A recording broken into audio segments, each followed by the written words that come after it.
it more, and I was so glad that I hadn't forgotten the show badly enough that I scheduled a major life event before it. So let's switch it up. And last time we convened, you talked about getting started on or having noted the new Celine Dion documentary, and now you have watched it. So we got the sort of Cliff Notes teaser last time, and now you are immersed in what is a very emotional and interesting project. Right.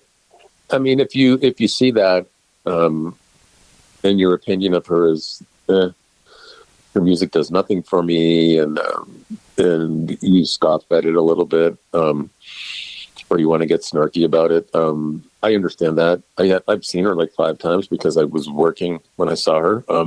Her shows are very different, very dramatic. Her fans are as reverential as any I've ever seen. It's a very evangelical experience, but this is has much less to do about her history. It gets into, very small bursts of historical references and, where she came from. Really humble. They were poor, huge family, one paycheck. It sort of throws down a few of those thoughts, but it expects that either you know that already or you don't care, because what this is about is where she is now, where she has been, going back to when her husband died, which was really crushing for her. I saw her tour after that. It was a year or so, but she was still very she was broken. And she admitted it, and she expressed it. It was so going through that, and they had 2 boys, and then but this focuses on she has this illness with a really weird name. It's called stiff body syndrome, and it's an autoimmune disease. And what it has done is taken away her ability to sing and perform. Daily life is not. It's a struggle. It's not. She's mobile. She can walk around, and she's expressive. She can talk, but there are episodes. So the grand theme of this is how do you deal with another loss like this when you're still wrestling with the grief of losing the love of your life?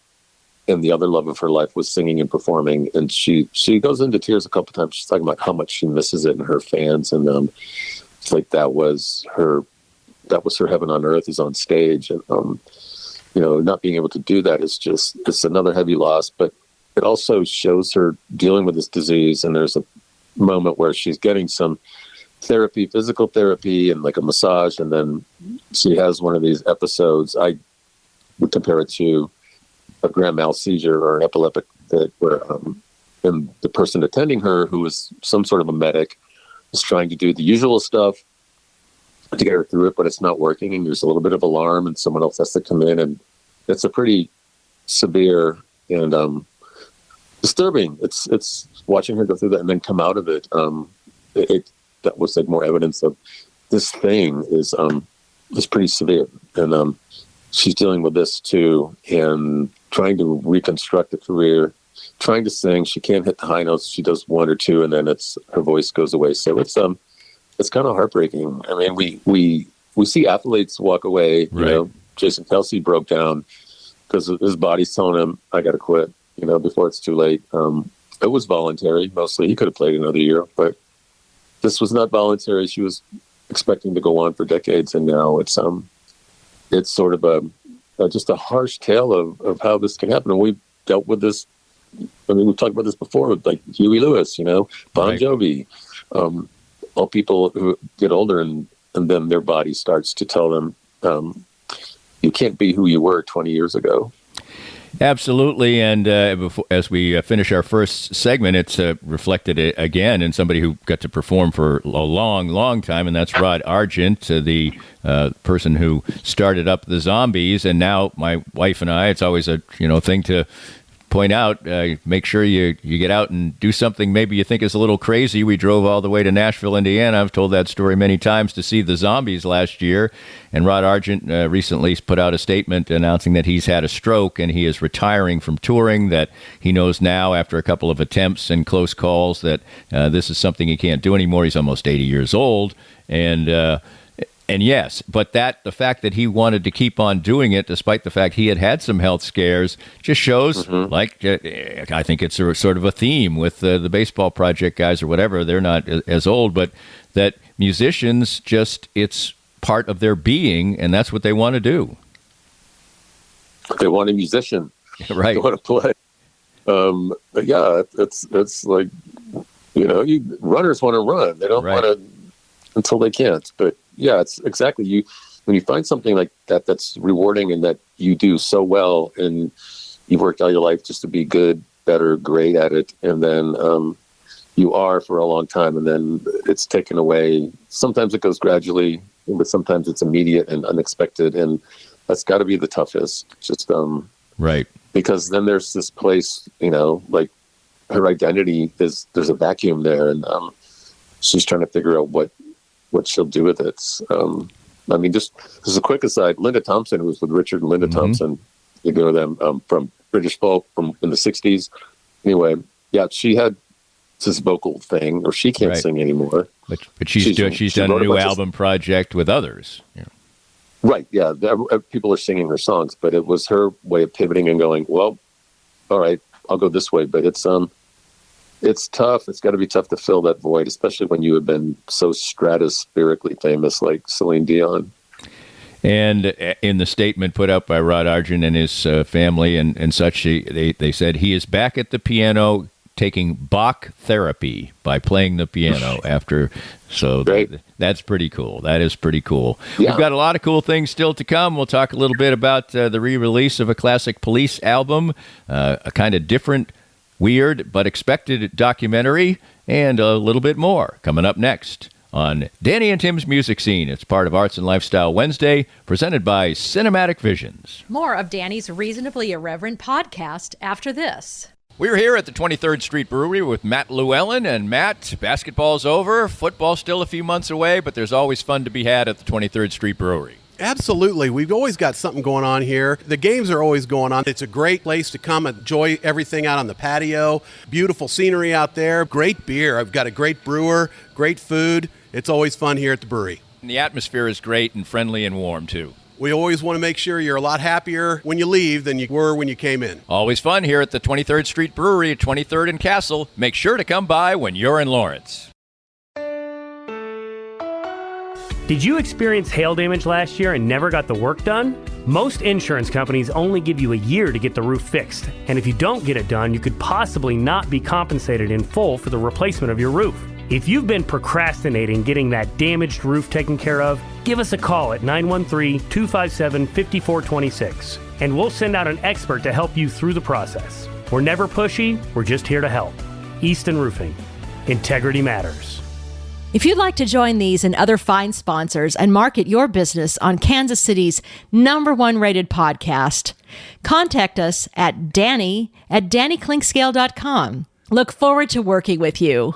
Welcome back, and Tuesday was the 72nd birthday of Stuart Copeland, best known as the drummer for The Police, and Tim has had more than one personal connection with him. The album Synchronicity is being remastered, re-released. It will be put out on July 26th in a variety of different platforms, and that album is upwards of, a little over 40 years old, I believe. It's not a direct anniversary. I think it came out in 83. That sounds about right. But Stuart Copeland is a very interesting guy. I've mentioned many times the Sleeve Notes weekly music column in The Guardian magazine, which I subscribe to, and has really got all kinds of great interviews always. And they have a lengthy one with Stuart Copeland recently in connection with this Synchronicity, but you have had more than one connection with him. Yeah, I got 2 phone interviews with him several years apart, and I know the second one was when they announced they were getting back together and they were going to tour again. I don't know why. They didn't come to Kansas City that time. They did 2 or 3 years later. But I was offered an interview then. This was the second time. Before, I think maybe his autobiography came out, or they were being inducted into the Rock and Roll Hall of Fame. It was one of those 2 things.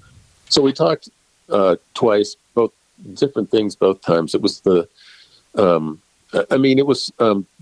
first interview was, about the band and about and about, it doesn't matter what order it was in. We talked about the band, The Police, their importance. And I remember him telling me that his favorite Police record was Reggatta de Blanc, the second one, which is my favorite. I love them all, although you'll find out soon that Synchronicity is probably my least favorite. But Reggatta is just the perfect record. It was the one that just absolutely blew my mind. And he just said, yeah, that's if I were going to send someone who's a new Police fan, I would send them to that. It's most indicative of who we are and what we became. It was a turn into something else, and it's his favorite. So I'll be playing that again. I played it on his birthday every year since I heard that. But later we talked about, this must have been about his autobiography, because we talked about his father being in the CIA. I mean, his dad look him up, he was over in the Middle East. He was a lot of things with the Shah of Iran. He was deep in a lot of stuff. And my dad was he was an intelligence officer, which is not nearly anything like that. My dad just went out and collected information from people who knew who he was, and he tried to keep them secret.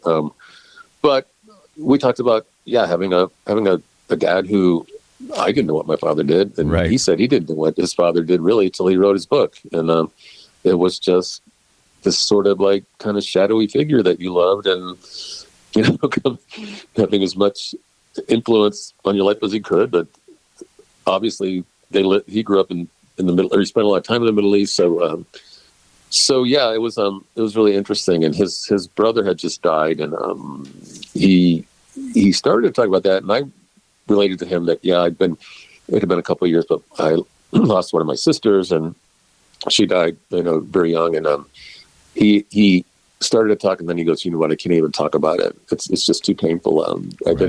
I wasn't prepared for how painful it was going to be to lose one of my brothers. So very heartfelt, thoughtful, serious. I mean, he ponders his answers. Really astute, a little intimidating because of who he is. I mean, he's one of my favorite musicians ever, but just a really, really solid human. I mean, I really respect him as much as I love his music. But sometimes it's not going to translate for you in certain ways if you're a fan of a band, or a fan of presenting their music in a certain venue, and you saw the Police twice, and maybe it wasn't quite what you expected. Yeah, so the first time I drove to St. Louis to watch them and to review them, and I was just euphoric because I had never seen them. And like I said, of all the bands who struck me hard at first when they came out, they were hit as hard as anyone. And those first three records, especially the first two. So I guess I was expecting to have my reaction to be like it was when I first heard them in my dorm room or whatever. Like, what is, yeah. But the set list was a little mixed up. I mean, mixed. It was, shuffled, and like the show just never got momentum. It was because a lot of their songs are very sophisticated. They're jazz infused. Andy Summers is not he's not Angus Young. He's not, he's an experimentalist in a lot of ways. And Sting is very, adjacent to jazz, and Stuart Copeland can do anything on the drums. So their music is a little busy, but their song structures they're not bar band songs. They're not Bon Jovi songs. They're, where people are just hurling out the choruses, and not when Sting's throwing in, allusions to Nabokov and all these other,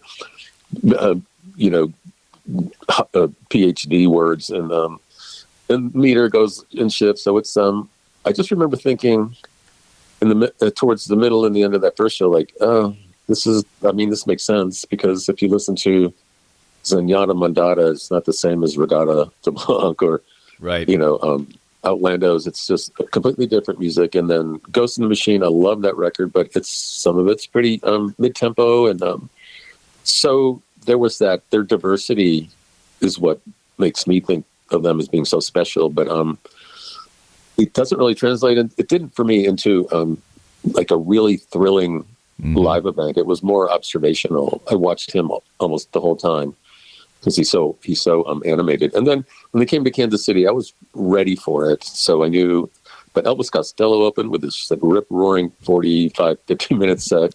Right. With sort of, it sort of took a little bit of the wind